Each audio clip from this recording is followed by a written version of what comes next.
Now, the advantage we have at this point is that,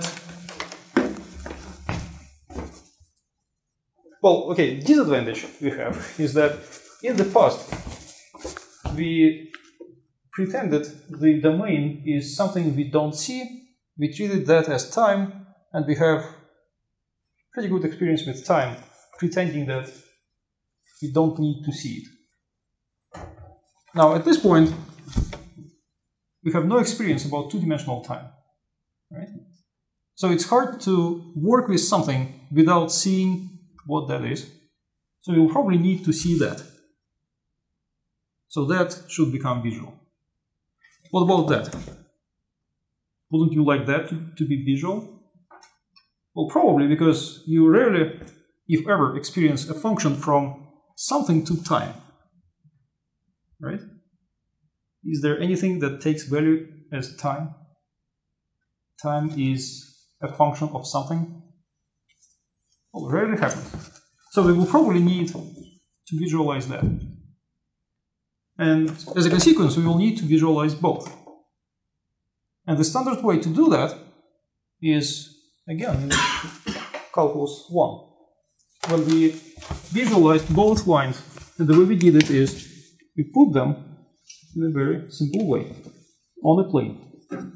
We say one line is x, the other line is y. We put them together on one plane, and then the whole assignment of value here, of value there to the value there, defines a graph. And what you studied there is function by the use of geometry of graphs. So that's what we are going to do here. We are going to set this plane horizontally, as we used to in calculus 1. And of course we need three-dimensional space now, so all the graphs are going to be in 3 space. So we lay down the domain as a plane, and we put that line vertically. And that's a proper setup to begin speaking about geometry of graphs. So you pick up a point, P, on the plane, and then a function assigns certain value to that point, f of p. And what we imagine is that there is a point in 3 space that is at the level of f of p, at that height, and it is directly above the point P itself.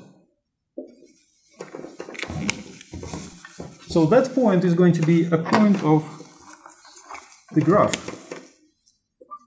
of the function.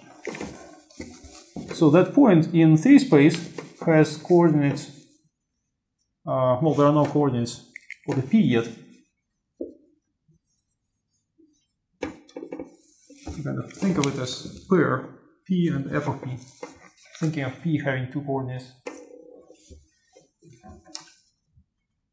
And then you think of how do you make a graph.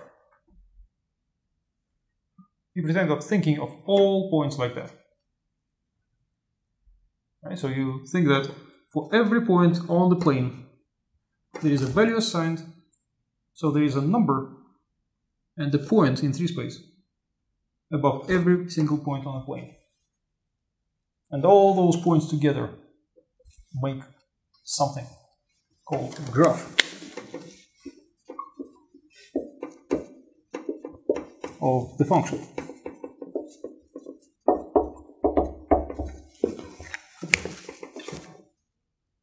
And this is where geometry is going to be very useful.